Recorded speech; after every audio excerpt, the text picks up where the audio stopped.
आत्मा को उपनिषद में परमात्मा का दर्जा दिया गया है। जिस समय नचिकेता के पिता गौएं दान कर रहे थे तो बूढ़ी बूढ़ी गौओं को दान दे रहे थे, तो नचिकेता ने अपने पिता से कहा कि पिताजी, गौशाला में अच्छी अच्छी गायें रहती हैं, उनको दान दिया जाए, ये बूढ़ी गायों को क्यों दान करते हो?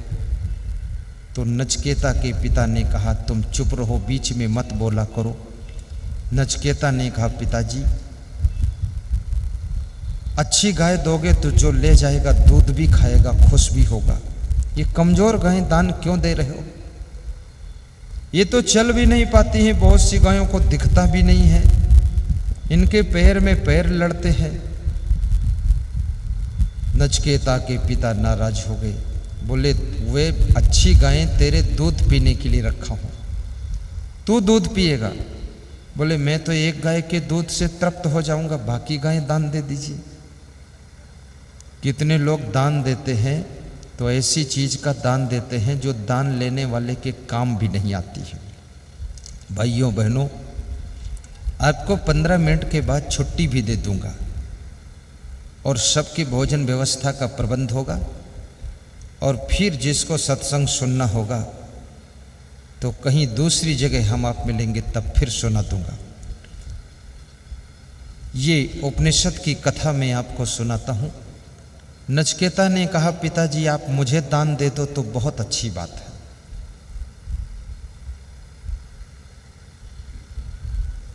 नचिकेता के पिता ने कहा कि तेरे को मैं यमराज को दान दे देता हूं, तो यमराज के घर चला जा। नचिकेता ने उठ करके पिता को प्रणाम किया और यमराज के घर चले गए।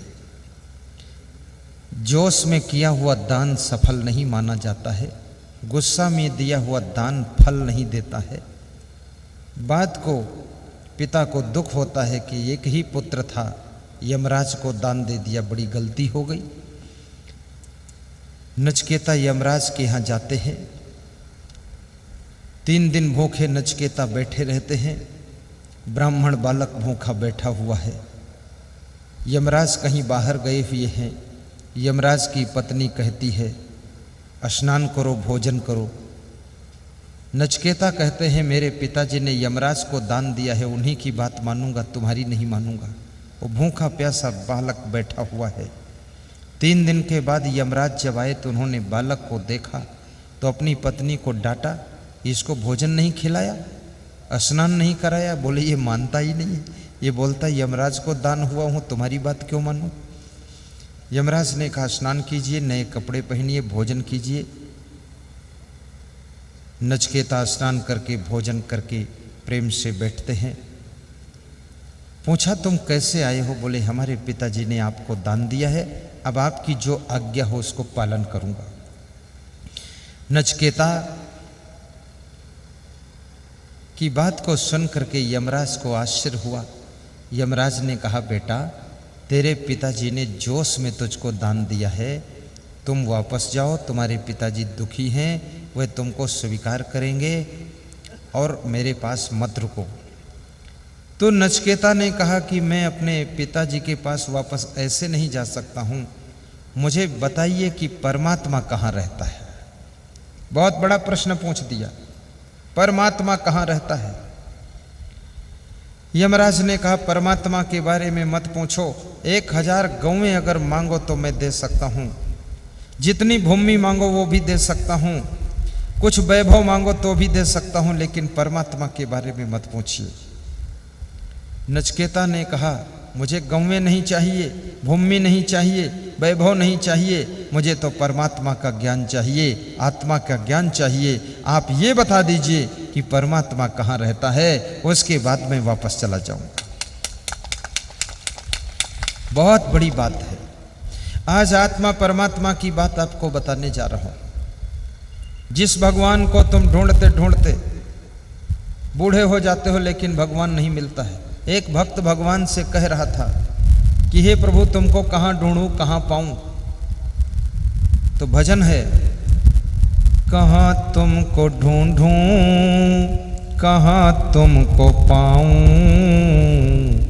अपने अपना तो मिलने का पता प्रभु बता दो, कहाँ तुमको ढूंढूं, कहाँ तुमको पाऊं, अपना तो मिलने का पता प्रभु बता दो।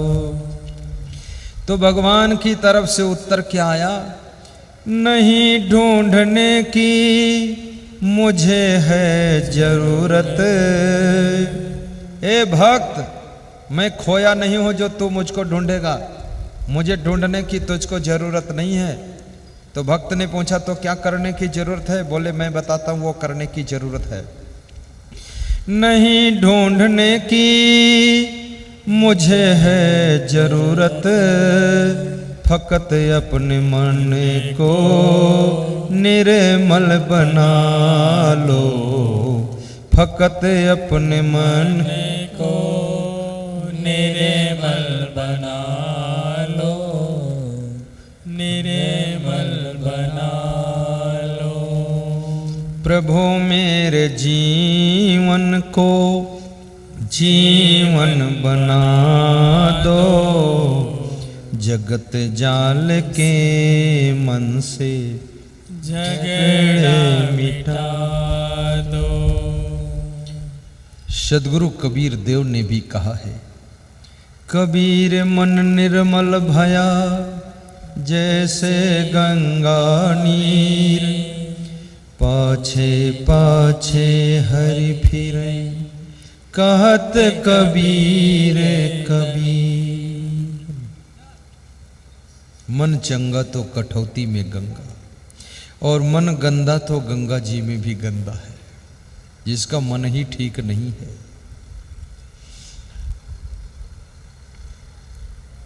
मन की तरंग मार लो बस हो गया भजन, आदत जरा सुधार लो बस हो गया भजन।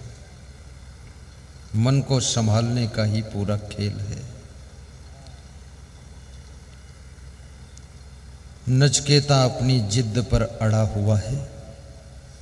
यमराज मजबूर होकर के आत्मा और परमात्मा का ज्ञान नचकेता को करा रहे हैं। यमराज क्या कहते हैं?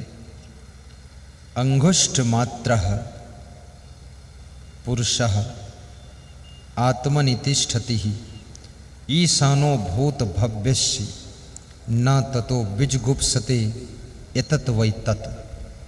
एनम रूपम रसम गंधम शब्दान स्पर्शाच मैथुनान एतेनेव बीजानात् किमत्र परिशिष्यते एतत् वै तत्। देखना कैसे आत्मज्ञान परमात्म ज्ञान दिया है, बड़ी मार्मिक बात है। यमराज कहते हैं नचकेता बालक, जो शरीर के अंदर अंगुष्ठ मात्र का स्थान हृदय स्थान है, उस स्थान में इस आत्मा के रूप में परमात्मा बैठा हुआ है, जिसका बोध होने पर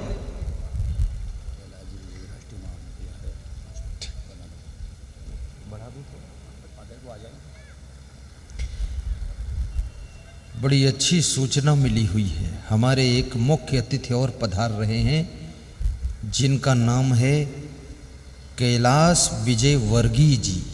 ताली बजा दो। बहुत अच्छी सूचना आ गई, बस 2 मिनट में पहुंचने वाले।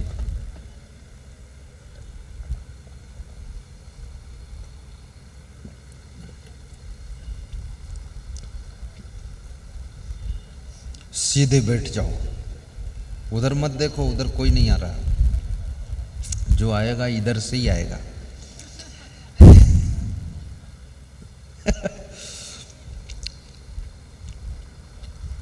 जिसका बोध होने पर वह व्यक्ति किसी से ईर्ष्या नहीं करता है, द्वेष नहीं करता है। ये वही है परमात्मा जिसके संबंध में तुमने पूछा है नचकेता। ये सबके हृदय स्थान में आत्मा के रूप में बैठा हुआ है। और इसका ज्ञान जिसको हो जाता है वो सभी से प्रेम ही प्रेम करता है, ईर्ष्या और द्वेष नहीं करता है। ये परमात्मा का ज्ञान दिया है। कस्तूरी कुंडली बसे मृग ढूंढे बन माही, ऐसे घट घट राम है दुनिया जाने ना। ज्यों तिल माही तेल है, चकमक माही आग, तेरा साईं तुझ में जाग सके तो जाग। जैसे तिल के अंदर तेल होता है,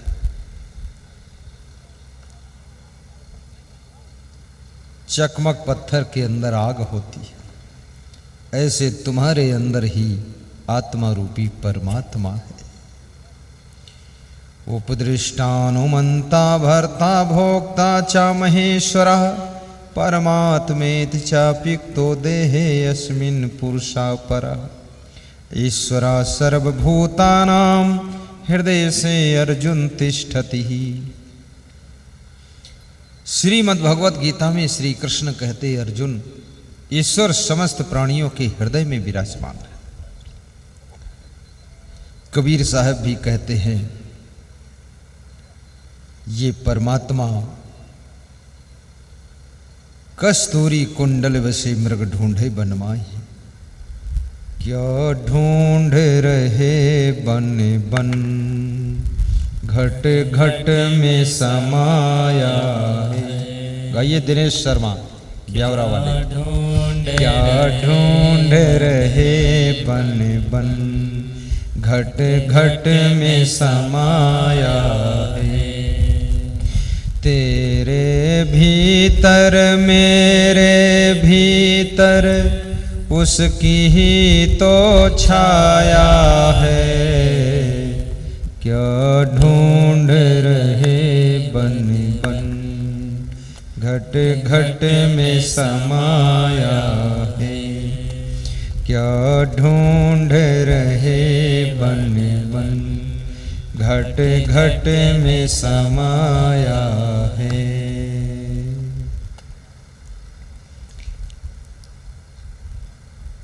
प्राणियों की सेवा ईश्वर की सेवा है। बूढ़े माता पिता की सेवा भगवान की सेवा है। अतिथि का सत्कार ईश्वर का ही सत्कार है। ईश्वर परमात्मा भगवान रूप बदल करके आपको मिलता है। अपनी बूढ़ी सासू की सेवा करो, ये भगवान की सेवा ही है। गरीब असहाय लोगों की सेवा भगवान की सेवा है। महाराष्ट्र के संत एकनाथ अपनी संत मंडली के साथ में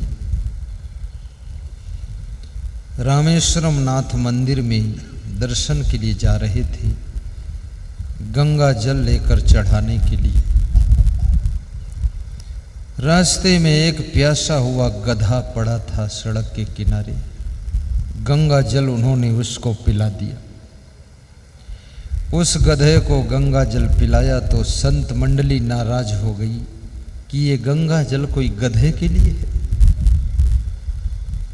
तुम्हारा नाम एकनाथ और ये गंगा जल रामेश्वरम नाथ के लिए, और ये बीच में मिल गए गधे नाथ, इनको पिला दिया।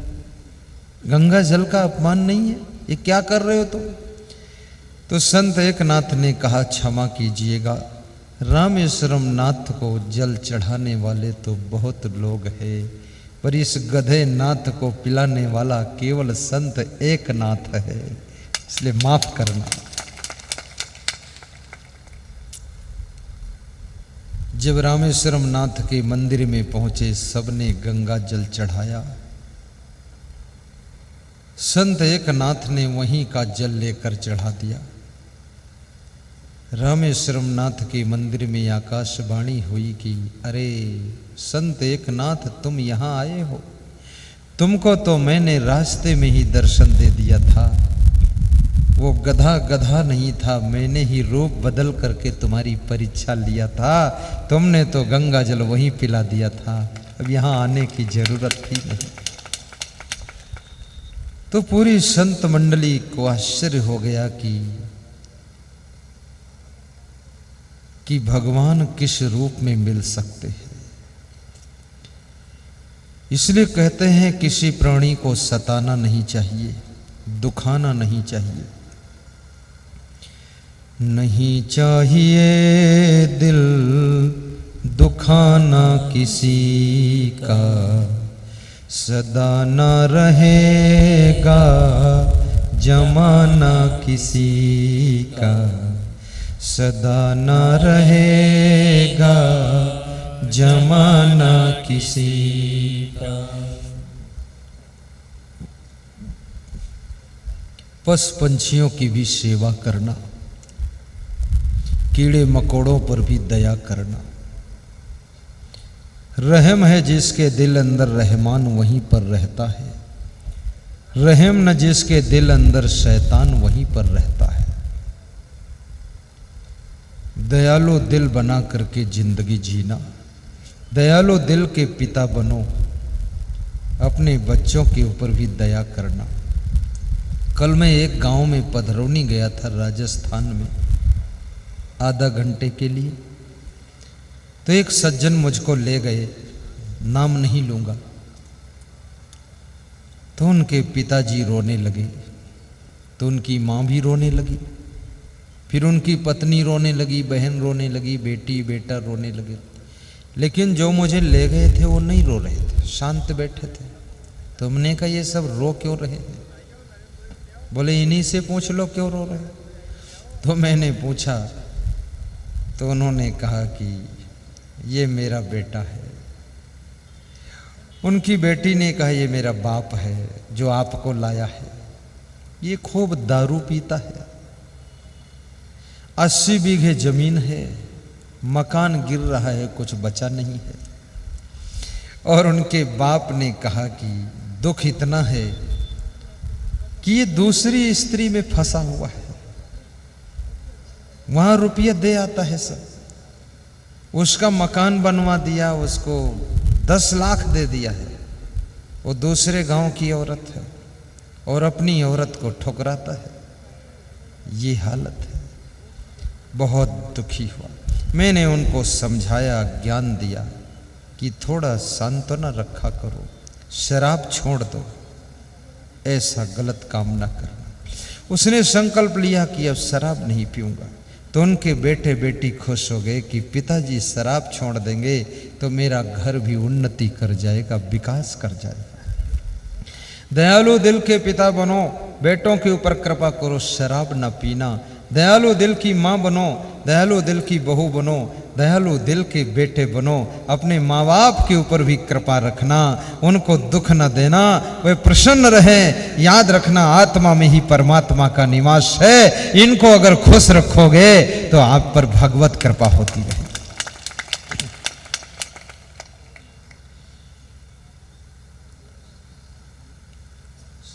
साहिब बंदगी जय सिया राम, जय श्री कृष्ण।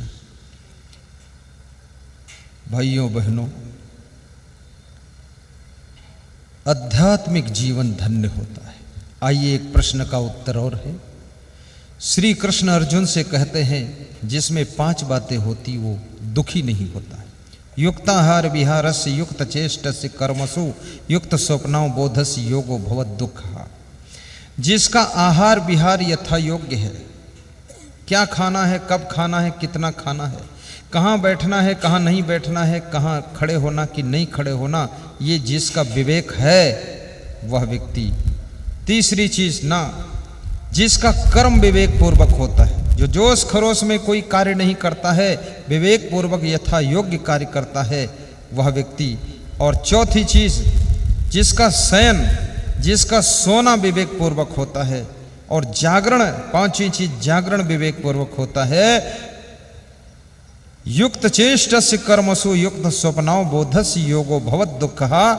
उसके जिंदगी के दुख सब दूर हो जाते हैं। जिसका सोना जागना खाना पीना आहार विहार और भाइयों बहनों जिसके कर्म शुद्ध हो गए उसके दुख दूर हो जाते हैं। कर्मों का बड़ा प्रभाव है। मैंने सुना है अकबर बादशाह घूमने के लिए जा रहे थे। बीरबल से उन्होंने कहा तुम मेरे साथ चलो। छोटी बेगम जोधाबाई भी साथ में चलेगी। जोधाबाई को लिया और बीरबल को लिया। कहा कि जोधाबाई आगे चलेगी, बीरबल बीच में और पीछे मैं रहूंगा। जोधाबाई आगे आगे चल रही है, बीरबल बीच में है और पीछे बादशाह अकबर। अकबर को मजाक सूझी, बीरबल की पीठ में चिकोटी काट लिया, खाल पकड़कर चुटकी से ऐंठ दिया। बीरबल ने कहा बादशाह ये क्या कर रहे हो? बोले पूछो मत, आगे बढ़ो। तो बीरबल तो बड़ा मजाकी आदमी था, उसने कहा मैं भी आगे बढ़ रहा हूं और आपने जो चिकोटी काटा उसको भी आगे बढ़ा देता हूं। तो आगे आगे चल रही जोधाबाई की पीठ में बीरबल ने चिकोटी काट दिया। तो किसी महारानी की पीठ में कोई चिकोटी काटे खतरे से खाली नहीं। जोधाबाई पीछे मुड़ी और बीरबल के गाल पर जोर से तमाचा जड़ दिया। बीरबल ने कहा कोई बात नहीं, जो पीछे से मिला आगे वाले को दे दिया और आगे वाले से जो मिला वो पीछे वाले को दे देता हूँ। बीरबल पीछे मुड़ा और जोर से बादशाह अकबर के गाल पर तमाचा जड़ दिया। अकबर बादशाह के गाल पर कोई तमाचा जिंदगी में मारा नहीं था, पहली बार लगा तमाचा तो तमतमा गया गाल। अकबर ने कहा तेरे को नौकरी से निकाल दूंगा। बोले भाड़ में जाने दो नौकरी, जो तुमने दिया हमको आगे वाले को दे दिया और आगे वाले ने दिया वो आपको लौटा दिया। आपने चिकोटी काटा था तो चिकोटी का जवाब तमाचा बनकर आया है, इसमें मेरी कोई गलती नहीं है, मैं इधर से उधर किया हूं, बाकी कुछ नहीं किया हूं। याद रखना किसी के साथ में चिकोटी जैसा दुख देने वाला कर्म करोगे तो वो तमाचा बन करके वापस लौट करके आएगा। इसलिए कर्म ही भाग्य बनाता है, कर्म को संभालो तो भाग्य संभल जाता है। युक्ताहार विहारस्य युक्त चेष्टस्य कर्मसु युक्त स्वप्नाओ बोधस्य योगो बहुत दुखा। कबीर साहब कहते हैं उसके जीवन में सुख निवास करता है जिसके जीवन में चार बातें होती हैं। कौन? शकलो दुर्मत दूर करो अच्छा जन्म बनाओ, काग गवनगत छोड़ के हंस गवन चले जाओ। नंबर एक, जो अपनी समस्त दुर्बुद्धि को दूर कर देता है, सद्बुद्धि की शरण में चला जाता है। नंबर दो, जो अपने जीवन को अच्छा बनाता है। आपका मकान अच्छा हो, गाड़ी अच्छी हो, लाड़ी अच्छी हो, साड़ी अच्छी हो, लेकिन आप यदि खुद अच्छे नहीं हैं तो आपको जीवन में सुख मिलने वाला नहीं है। आपका जीवन भी अच्छा होना चाहिए, तभी आपको सुख शांति मिल सकती है। और आदमी को हर चीज अच्छी ही पसंद है। आप घड़ी खरीदते हो तो अच्छी, चप्पल खरीदते हो अच्छे, कपड़ा खरीदते हो अच्छा, गाड़ी पसंद करते हो अच्छी, साड़ी पसंद करते हो अच्छी, चूड़ी पहनते हो अच्छी, तो सब मिले अच्छा और अच्छी, तो तुम भी बन जाओ अच्छा। अपना स्वभाव अच्छा बनाओ, चरित्र अच्छा बनाओ, वाणी अच्छी बनाओ, विचार अच्छे बनाओ, अपने जीवन को अच्छा बनाओ। मकान अच्छा बनाने से सुविधा मिल सकती है, लेकिन मकान मालिक जब अपने को खुद अच्छा बनाता है तो उसको सुख मिलता है, उसको सुख मिलता है। गाड़ी अच्छी लाने से आपको यात्रा हो जाएगी, अच्छी मंजिल पर पहुंच जाओगे, लेकिन याद रखना गाड़ी में बैठने वाले यदि अच्छे होंगे तो यात्रा उनकी सुखपूर्वक होगी, शांतपूर्वक होगी। इसलिए गाड़ी में बैठने वाले भी अच्छे होना चाहिए। कितने लोगों की गाड़ी में देखो तो अंडा का खोखला पड़ा हुआ है, मुर्गा का पक्खन नोच कर डाल दिया है। कितने लोगों के मकान में जाओ तो वहां महा ठंडी बियर्स की खाली बोतलें मिलती, शराब की बोतलें पड़ी हुई। अरे ये दारू क्यों पीते हो, इसको क्यों नहीं छोड़ते हो? तुमको पीने के लिए दूध नहीं मिलता है क्या? बोले दूध खूब है, दूध बेच कर दारू पीता हूं। नशा में ही पड़े रहना चाहते, होश में रहने नहीं चाहते हो, मत पियो दारू। जाम पर जाम पीने से क्या फायदा, रात बीती सुबह को उतर जाएगी, ए फकीरों की प्याली को पी ले जरा, तेरी सारी जिंदगी सुधर जाएगी, ए फकीरों की प्याली को पी ले जरा, तेरी सारी जिंदगी सुधर जाएगी। अच्छा जन्म बनाओ काग गवन गति छोड़ के, और कौवा जैसी आदतों को छोड़ो, कठोर बोलना छोड़ो, गंदी चीजें खाना छोड़ो, शाकाहारी बनो, व्यसन मुक्त बनो, मृदुभाषी बनो, हंस गमन चली आओ, और चौथी चीज हंस जैसे सारग्राही बनो, सार सार को गही रहे थोथा दे उड़ाए। भाइयों बहनों, जीवन में परोपकार भी करना, परहित भी करना, जनहित करना, गौ सेवा करना, अपने घर को साफ सुथरा रखना, प्रवचन सुनते रहना। अभी मैंने हाथ उठवाया था, लगभग 99% लोग प्रवचन सुनते हैं। YouTube में भी प्रवचन सुनना, मेरा नाम सर्च कीजिए, मेरा नाम थोड़ा अटपटा भी है, असंग, सत्संग और असंग।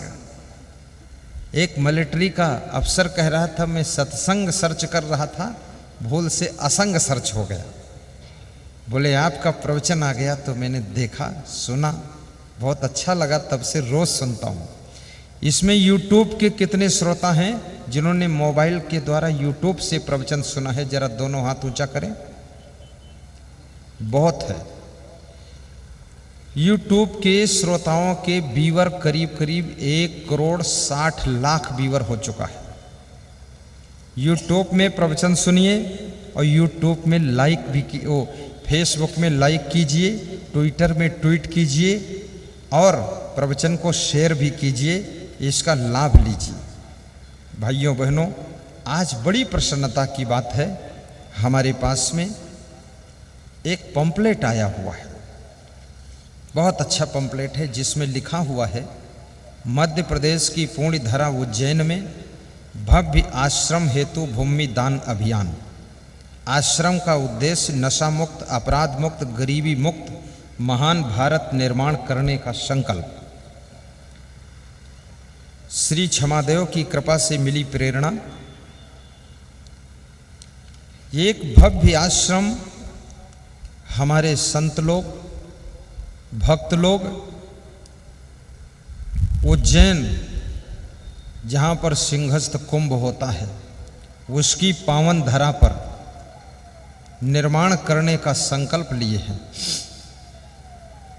जिस आश्रम में 1,00,000 भक्तों के भोजन भंडारा का इंतजाम होगा, जिस आश्रम में 1,00,000 भक्त लोग सो सकेंगे और 1,00,000 भक्त लोग एक साथ बैठ करके प्रवचन सुन सकेंगे, इतना भव्य आश्रम होगा। और उस आश्रम में उसके निर्माण के लिए भाइयों और बहनों बहुत से भक्तों की ओर से दान आ रहा है, जिसमें हमारे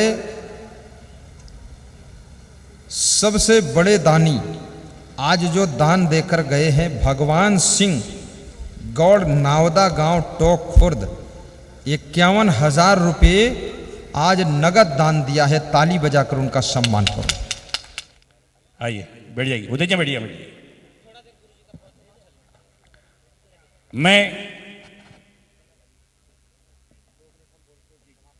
मैं इसलिए बात कर रहा था कि मैंने माननीय कैलाश जी से प्रेरणा ली थी कि पर्यावरण को बचाने के लिए घर घर तुलसी, जो तुलसी माँ 24 घंटे हमको ऑक्सीजन देती है, हर घर में तुलसी होना चाहिए। ऐसे पूरे गांव में जाकर के आग्रह किया था, हर गांव में एक पीपल का पेड़ होना चाहिए। वह पीपल का पेड़ 24 घंटे हमको ऑक्सीजन देता है। ऐसे श्रेष्ठ आयोजन का आज यथा आपसे आग्रह भी किया, आप आए भी। मैं एक बार जितने माता बंधु बैठे हैं सब अपने हाथ में तुलसी का पौधा लीजिए और एक बार माननीय कैलाश जी के सम्मान में भारत माँ की जय घोष करेंगे। भारत माता की, भारत माता की।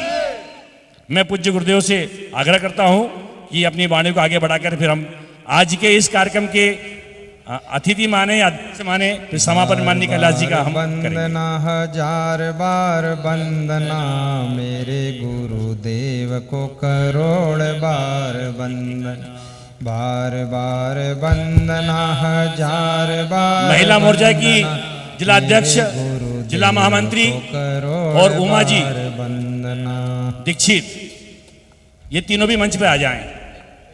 राम जी की वंदना, कृष्ण जी की वंदना, राम जी की वंदना, कृष्ण जी की वंदना, सदगुरु कबीर की बार बार वंदना। ताली बजाकर सद्गुरु कबीर की बार बार वंदना, बार बार वंदना हजार बार वंदना, मेरे गुरुदेव को करोड़ बार वंदना, बार बार वंदना हजार बार वंदना, मेरे गुरुदेव को करोड़ बार वंदना।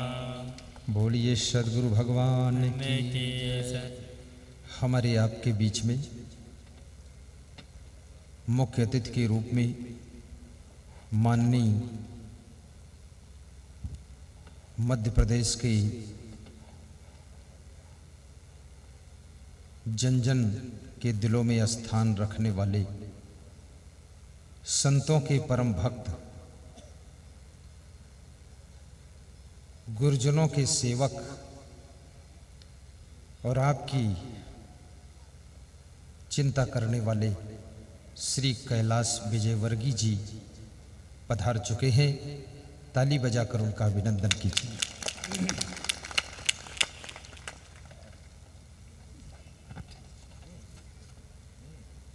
उनको मैं धन्यवाद देता हूं,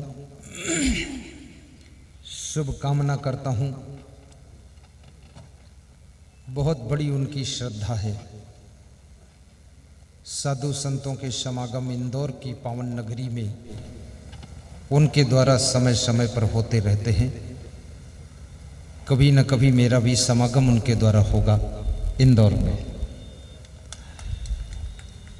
अभी उन्होंने थोड़ी देर मेरे चरण भी दबाए, तो मैंने सोचा वास्तव में बहुत बड़ी श्रद्धा संतों के प्रति रखते हैं। और उनके साथ में पधारे हैं श्री रोड़मल जी नागर सांसद साहब। खड़े हो जाओ, ताली बजा देना। वो भी बड़े प्रतिभावान व्यक्ति हैं, उनको भी हम शुभकामना करते हैं।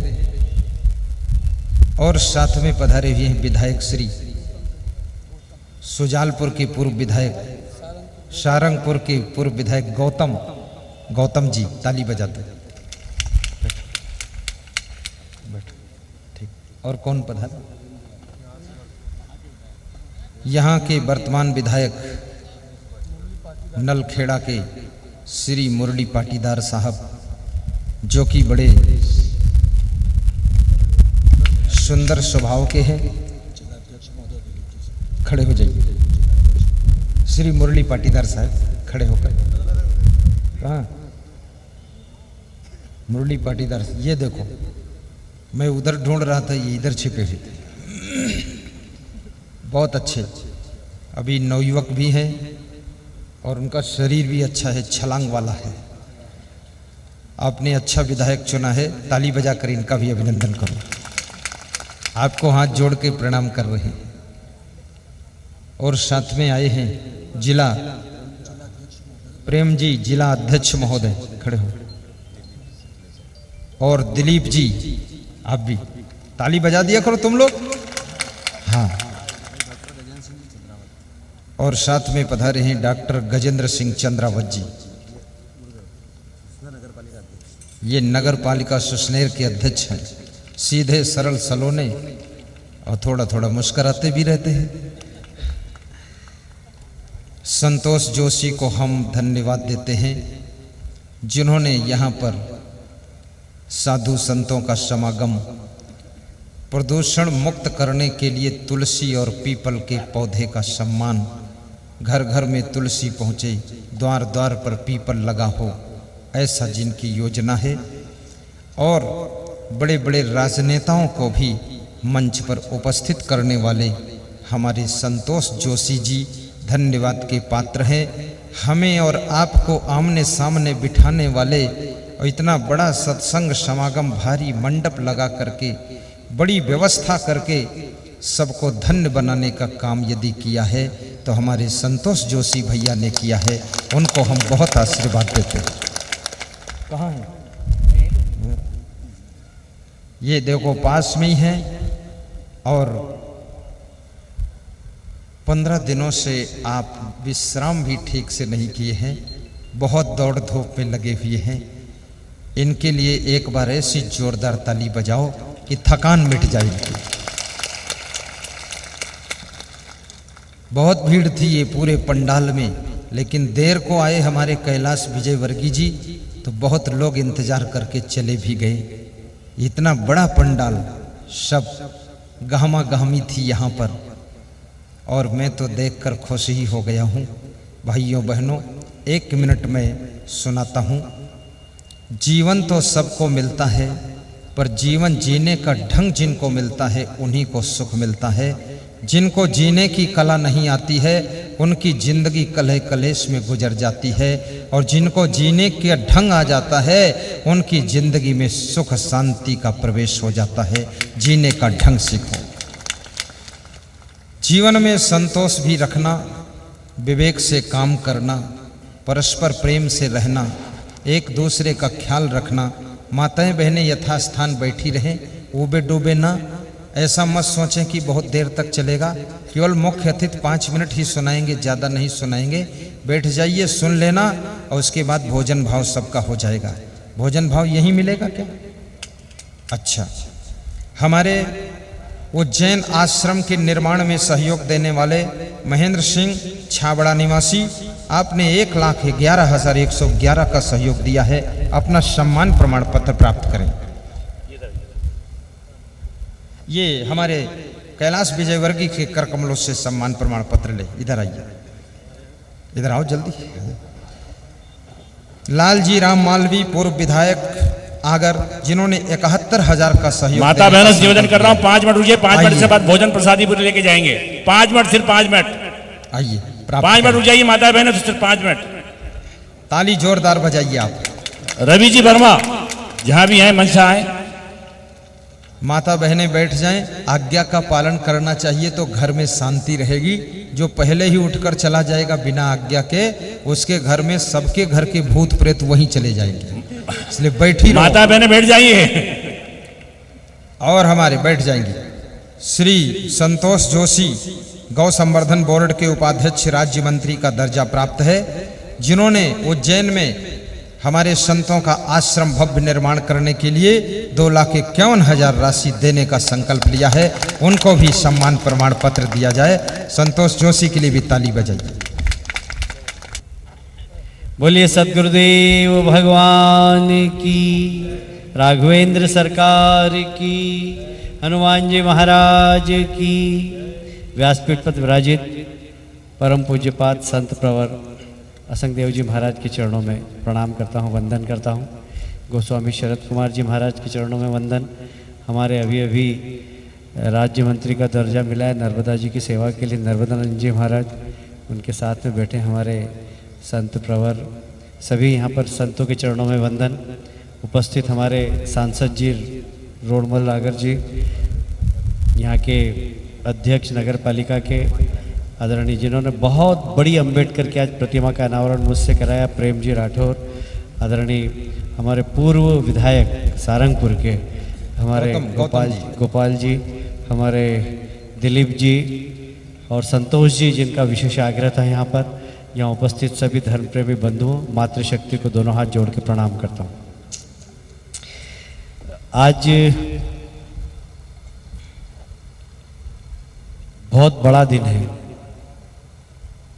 आज फूले बाबा का जन्मदिन है और उन्होंने सामाजिक समरसता के लिए बहुत बड़ा काम किया। हमने तो खाली सुना है, फूले बाबा को देखा नहीं है, पर महाराज जी आप उससे कम नहीं हैं। आप भी जिस प्रकार सामाजिक समरसता का काम करते हैं, आपके चरणों में वंदन करता हूँ। जरा तालियां बजाकर आप गुरु जी का अभिनंदन कर। आप लोग क्यों चल रहे हैं? पीछे हटो सब, पीछे हटो सब लोग, पीछे बढ़ जाओ। हाँ, पीछे हटो ना सब लोग। मैं इधर सबके सबसे बात करूँ, दर्शन तो कर सकूँ। जरा संत बैठे हैं, आपके खूबसूरत चेहरे दिखा रहे हो मेरे को। पीछे गया, संत लोग बैठे, उनके संतों के आगे कभी नहीं आना, ध्यान रखना। और गधे के पीछे कभी खड़ा नहीं रहना। हाँ, संतों के आगे खड़े हो तो कुदृष्टि पड़ जाती है, और गधे के पीछे खड़े हो तो क्या हो जाता है? इसलिए संतों के पीछे खड़े रहना चाहिए हमेशा। तो आज का दिन बड़ा महत्वपूर्ण दिन है और आज के दिन आपके दर्शन हुए।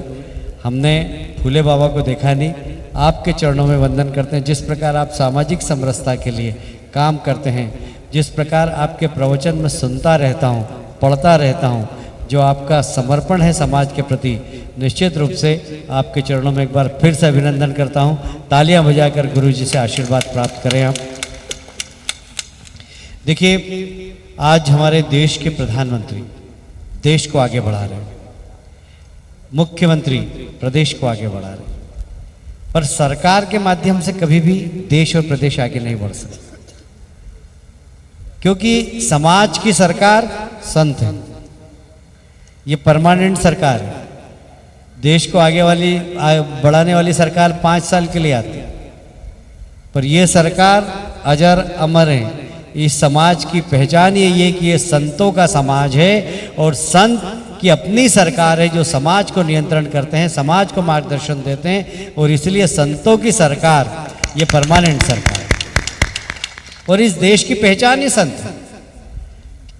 यदि इस देश से संतों को हटा दें तो देश की पहचान समाप्त हो जाएगी, क्योंकि जो भी कुछ है हमारा, इनकी तपस्या है, तप है। तो मैं यहाँ आकर धन्य हुआ हूँ। विलम्ब से आया, इसलिए दोनों हाथ जोड़कर क्षमा चाहता हूँ, क्योंकि आज प्रधानमंत्री जी ने कहा था कि सारे जनप्रतिनिधि 11 बजे टेलीफोन हाथ में लेके बैठना, किसी को भी फ़ोन कर सकता हूँ मैं। तो जितने विधायक, जितने सांसद थे, सब आज टेलीफोन सुन रहे थे कि पता नहीं प्रधानमंत्री जी हमको फ़ोन कर दें, पर हमें तो नहीं किया, पर उत्तर प्रदेश और कुछ विधायकों को और सांसदों को फ़ोन किया। उन्होंने बात की, अपनी बात भी रखी उन्होंने। तो इसलिए थोड़ा सा कार्यक्रम में आने में विलम्ब हुआ।